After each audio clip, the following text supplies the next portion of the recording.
damaging the tank again, but it was already repaired enough that it didn't go down, but he did kill an SCV and do some more damage to the Reaver. And he needs to be careful of that Reaver. He's allowed to take a shot there unnecessarily, I have to say.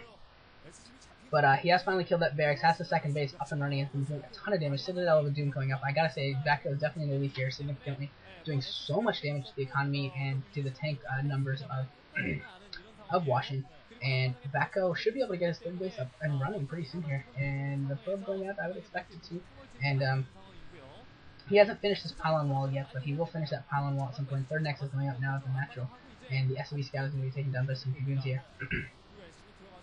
So Hwasin has to know that robotics facility, where that is, but he needs to try and take that down at some point as soon as possible, because that is the only robotics facility right now for Backho, so it's the only place where he can get observers. So if he can take down that robotics facility and then go for mines or something, he could actually end up taking some mine control, taking some map control here, which could be very very powerful if he can pull off something like that. Or he could just go more of a standard play and just go for a standard push. But I think he really should try and target that robotics facility for obliteration, and because I think that would be a big help to him, and that would force Backho to waste another 200 minerals and another 200 gas and all that time without observers or anything to rebuild it in his name. First observer is out, so he's going to continue getting a scout here. And if he does a good job with this observer, he can put it in. If he can put it in a pretty darn good place, he might be able to put it in a position where Hwasin won't scout it for like forever, and you could get some very valuable information out of it. As long as he avoids the turrets, he's got to avoid the turrets. There's several turrets around, but he found a little path there. He's like maneuvering the minefield of turrets. That's pretty sweet, maneuvering the minefield, and doing a pretty good job here, putting his moving his spy around, his little spy there. And Templar Archives are now up for Backho, so I'm going to see some High Templar here. I don't think this is for Dark Templar. It's too late for it. Okay, never mind. It is not too late for Dark Templar. 2 Dark Templar have been produced. I thought it was too late for them. Apparently it is not. And they're still going to go in. There are turrets and things up, so but he does have that shuttle. He might be able to use that shuttle, maybe? Actually, I don't even know where the shuttle went. I could possibly see them working if he use them in a shuttle and drops them into the main or something, and is able to pick them up and play some micro games with them. But just straight up, I don't think they'll be very good. Yeah, there's the shuttle, there's the Reaver. If we can go Reaver with DT, that'd be pretty cool. And oh yes, that is what we said, Reaver with DT.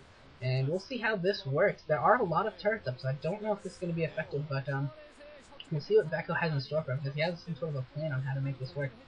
And it looks like he's kind of hesitant, and I don't blame him for being hesitant, because this would be some incredibly difficult micro, some incredibly difficult work for him to pull this off. But he is ready. He's got that shuttle with a Reaver and 2 Dark Templars whenever he decides, and 2 machine shops are spinning, so that's got to be for both of his vulture upgrades probably.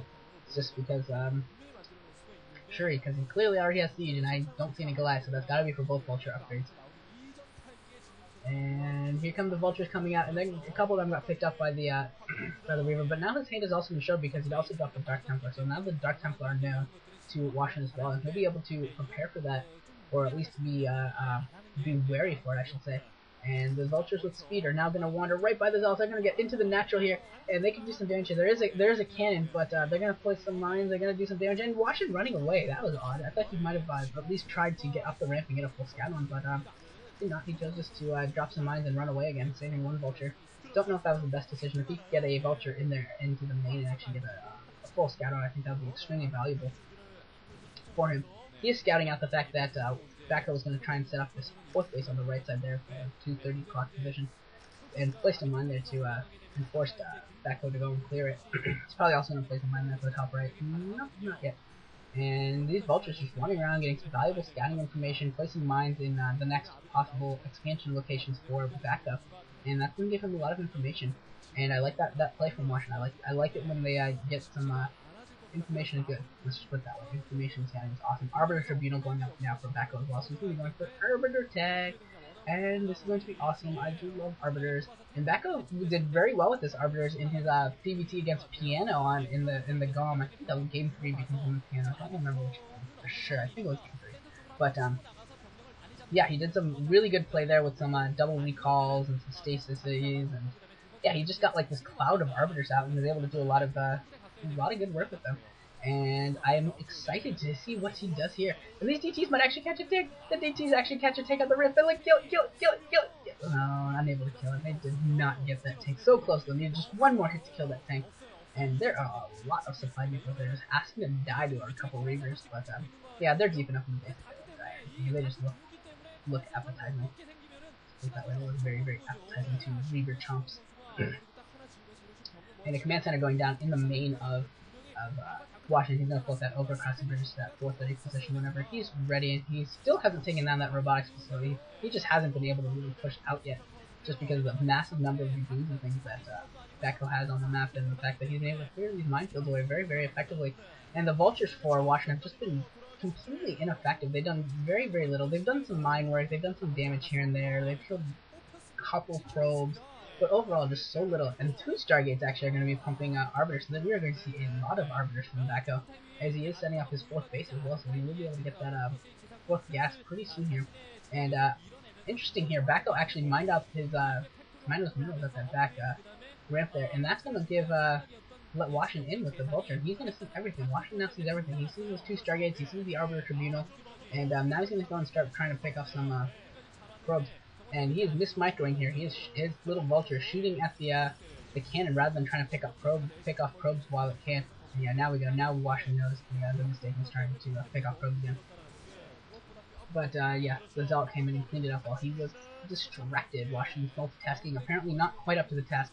First Arbiter is out, and we're going to see some cloaking here. We're going to see some stasis with 2 Arbiters, with 2 Stargates pumping Arbiters. We're going to see some recall, hopefully some double recalls, maybe mass stasi, and now we're going to see the Terran move out here, and he's going to play some mines. He's going to place a minefield and push out with his tanks and try and expand enough that he can take this 3rd base. And he knows he doesn't have to worry about too much about High Templar, so his tanks are kind of clumped up. It doesn't really, well, actually it does matter. It matters very, very much because they can all get stasis at once. He should actually stasis that one ever, and he should be more careful about this. And the Arbiter's in there, but no stasis yet. No stasis. No, doesn't even need it. The Zealots are already in there. The Dragoons are doing a ton of damage, and this entire force of Washington is going down really, very, very, very quickly. And that is going to be most of the tank force, the most of the expeditionary force of Washington. Everything going down here. The Dragoons still pushing in, taking down some of the tanks that are even on the ridge there. They're all going down, and Washington looks like he is troubled, and he should be, because he pretty much is gone. He's pretty much gone right now. He doesn't have really much of an army left. He's only got 2 bases compared to 4 for Backho, and Backho's throwing off his 5th now, top right. So Backho's going to be on 4 gas pretty soon, and Washington's going to be on 2. That is pretty bad. That is not a happy position, and there's really nothing Washington can do to even like get himself. I don't think there's any way Washington can really get himself back into this at this point. He has so little, and his TVP is just, whew, I don't know why, but his TVP leaves something to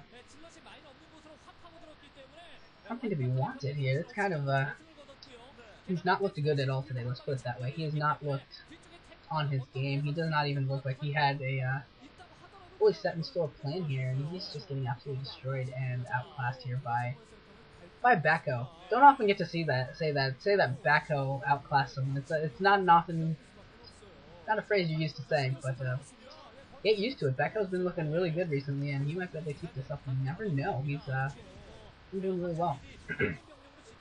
Sending some vultures out, gonna try and do some harassment. It's not really gonna matter. They're gonna go see the 6th base for Backho. I think Backho has almost as many bases as Washington has tanks at this point, and that's not good. No, not really good at all. You should probably have more tanks than your opponent has main buildings here, and he certainly has more nexuses than Washington has factories. And yeah, this is just terrible for Washington. And there's huge forces for Washington, multiple points enough. I think for Backho, I think Backho actually has like twice the army of Washington. And the only reason he's not just steamrolling Washington right now is that he has to cross those ramps, and those ramps are such a pain in the butt to cross. And that he's just holding out right now. I don't know if he's going. He might just be playing the starvation game, which is really, really boring. But I guess it works. Here we go. Okay, actually, he's gonna come in for a recall. Here comes the Arbiter. Arbiter coming in. Recall with the 2nd Arbiter. 2 more Arbiters. Actually, the Arbiter's not even bothering to stasis anything because there's just so many. Oh my god, this is just pretty much like 30 Zealots and a couple Dragoons and Arbiters. And that's going to do a lot of damage here. You can actually probably go and stasis the entire army. And Washington doesn't even bother to get stasis. He's just like, I'm dead. I know it. And Washington goes down, which means that we're going to get to see an ace match. We're going to get to see an ace match. We're going to get to see an ace match. The ace match will be on God's Garden. I will say that it's going to be Jadon for Hwaesung. Just going out on a limb there, I'm going to be I know it's a little risky to go out on this, but I'm gonna say that Jaedong's gonna be the ace for Los Angeles. You just got a feeling. Just having that feeling it's gonna be Jaedong. Then for STX Seoul, who knows? I have no idea who it's going to be. You'll have to watch and find out who it's going to be. It's going to be Jaedong, I am sure, versus someone for STX Seoul. Who will it be? Watch the next video to find out. Deja Vu, signing out.